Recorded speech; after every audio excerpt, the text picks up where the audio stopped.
যে যিনি লিখেছে গল্পটা তার ব্যাপারে খুঁজলাম, সে হচ্ছে একজন নারীবাদী। তো যার কারণে আরেক জায়গায় মা তার মেয়েকে বলছে এই একই গল্পে যে এই ওষুধটা এভাবে বানাতে হবে যেখানে তোমার বাচ্চা সৃষ্টি হওয়ার আগে বাচ্চাকে তোমরা ফেলে দিতে পারো। নাউজুবিল্লাহ। এই গল্প তারা হচ্ছে 2025-এ এসেছে। এই জন্য আবু সাইদ শহীদ হয়েছিল নাকি? এই জন্য পাঠ্য বই ছাপানোর আগে আপনারা কেন জনগণের সামনে গল্পগুলো দিলেন না? যদি দিতেন তাহলে কথা হইতো, ডিসকাশন হইতো এবং বৈঠকের মাধ্যমে সমস্যাগুলি সমাধান হয়ে যেত, ইন্টেলেকচুয়াল ডিসকাশন হইতো। আপনারা সেটা করতে দেন নাই, ঠাস করে ঢুকাই দিয়েছেন যা ইচ্ছা তাই আপনাদের মনে আসছে। আসসালামু আলাইকুম। আপনারা জানেন আমি বেশি কথা বলি না, বেশি কথা বলতে পছন্দ করি না, বেশি ভিডিও আমি আপলোড দেই না। আমি এখন থাইল্যান্ডে আছি, আমার আসলে ভিডিও আপলোড দেওয়ার কোনো মুড নেই এবং আমার আসলে এই মুহূর্তে গায়ে অনেক জ্বর, তারপরেও কিছু কথা না বলে পারছি না। আপনারা জানেন শিক্ষা ব্যবস্থা নিয়ে আবার সমস্যা শুরু হয়েছে। আপনারা জানেন এনসিটিভির সামনে ঢাকা ইউনিভার্সিটির কিছু স্টুডেন্ট এবং তাদের মধ্যে হাতাহাতি পর্যায়ে চলে গিয়েছে আজকের একটা প্রোটেস্টে বা আন্দোলনে। আন্দোলনের বিষয়টা কি? বিষয় হচ্ছে আদিবাসী না উপজাতি। এখন একদিক থেকে বলা হচ্ছে যে এইগুলো সংঘাত হচ্ছে কোনো একটা কোনো একটা অদৃশ্য শক্তি বা কোনো একটা নয়, ঢাকা ইউনিভার্সিটি স্টুডেন্টস, যেটা আমরা জানতে পেরেছি। আচ্ছা, তাহলে এটা দোষটা কার? আপনারা যখন পাঠ্য বই এর ভিতরে আপনারা কি ঢুকাচ্ছেন আমি বলি নাই, এই সংঘাতের আগে আমি বলি নাই যে পাঠ্য বইয়ের মধ্যে প্রবলেম আছে, এটা আমি বলি নাই, এটা আপনাদের মাথায় যায় নাই, শুনেন নাই, পুরো বাংলাদেশে ছড়াইছে, আপনাদের কোনো রিয়াকশন নাই কেন? ওই গল্প তো এখনো আছে। যেই ননসেন্সের ব্যাপারে আমি ওয়ার্ন করে দিয়েছিলাম, যেই ননসেন্স আপনাদের ভিতরের লোক আমাদেরকে লিক করেছিল, সেই ননসেন্স এখনো আছে, সেই আজে বাজে গল্প সেগুলো এখনো আছে। এর সাথে এখন আমরা দেখছি আরো জিনিস, আরো প্রবলেম্যাটিক জিনিস, আরো বিভক্তি করার মতো জিনিস পাঠ্য বইয়ের মধ্যে ঢুকানো হয়েছে। এটা ষড়যন্ত্রমূলকভাবে হয়েছে। এটা যে ষড়যন্ত্রমূলকভাবে হয়েছে এটার প্রমাণ আমি সুন্দরভাবে যুক্তি দিয়ে বুঝিয়ে দিতে পারবো। এক নাম্বার, আপনারা যখন গল্পটা এইসব পাঠ্য বই এডিট করছেন তখন আপনারা জনগণকে দেখান নাই কেন আপনাদের কাজ কি? আপনাদের ভিতরে ট্রান্সপারেন্সি নাই কেন? আপনারা ফ্যাসিস্টদের মতো, আওয়ামী লীগদের মতো কেন লুকায় চুপায় মানে নিজেদের যা ইচ্ছা তাই করছেন? জনগণের মানে মতামত দেন নাই। ওয়াই আপনারা দেন নাই? কারণ আপনারা চান একটা সংঘাত লাগুক। আপনারা শেখ হাসিনা যেরকম বিদেশিদের কাছে বিক্রি করতো যে তারাই উগ্রবাদী দমাতে পারে, তাই তাদের বৈধতা আছে, সেরকম একটা মানে ম্যানিফেস্ট বৈধতা বা লিজিটিমেসি আপনারা জেনারেট করার চেষ্টা করছেন। এটার জন্য আপনারা বিভিন্ন সময় সংঘাত লাগানোর চেষ্টা করছেন। কারা করছেন? এই কারেন্ট যে সরকার আছে তারা। আদারওয়াইজ আপনারা বলেন why they was there net transparency? আপনাদের নিয়োগের ক্ষেত্রে কাকে এনসিটিভিতে দিবেন না দিবেন সে তো জনগণের সাথে আপনারা সেটা বলেন নাই, জনগণের কোনো মত নাই। আপনারা তো ফ্যাসিস্টদের মতো আচরণ করছেন। জনগণের মতো মত নাই, ভালো কথা দিয়েছেন, ভেরি গুড, নো প্রবলেম।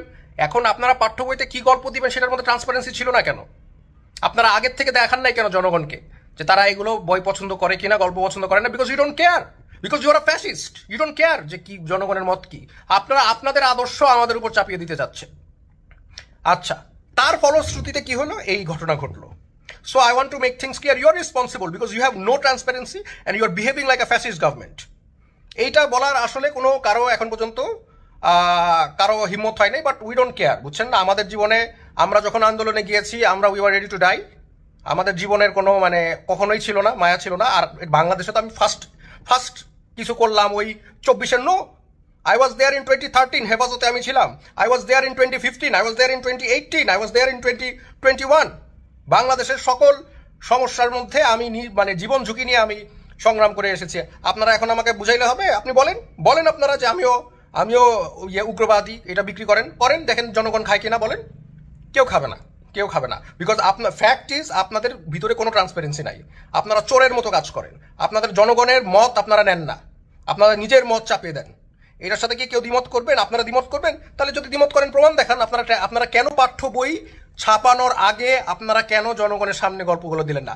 যদি দিতেন তাহলে কথা হইতো, ডিসকাশন হইতো এবং বৈঠকের মাধ্যমে সমস্যাগুলি সমাধান হয়ে যেত, ইন্টেলেকচুয়াল ডিসকাশন হইতো। আপনারা সেটা করতে দেন নাই, ঠাস করে ঢুকাই দিয়েছেন যা ইচ্ছা তাই আপনাদের মনে আসছে।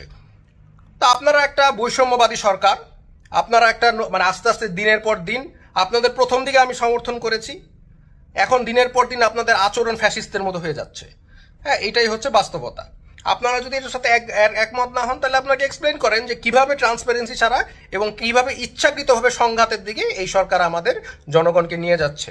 আমি জানি না এই গল্পটা আমাদের সাহিত্য বা ইংলিশের ক্লাস নাইনের বইয়ে থাকার কতটা প্রয়োজন।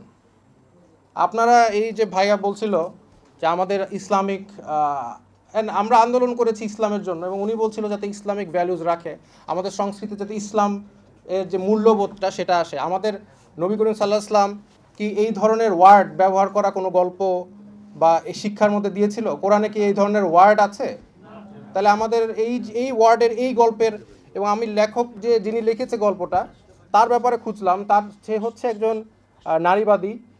তো যার কারণে আরেক জায়গায় মা তার মেয়েকে বলছে এই একই গল্পে যে এই ওষুধটা এভাবে বানাতে হবে যেখানে তোমার বাচ্চা সৃষ্টি হওয়ার আগে বাচ্চাকে তোমরা ফেলে দিতে পারো। নাউজুবিল্লাহ। এই গল্প তারা হচ্ছে 2025-এ এসেছে। এই জন্য আবু সাইদ শহীদ হয়েছিল নাকি? এই জন্য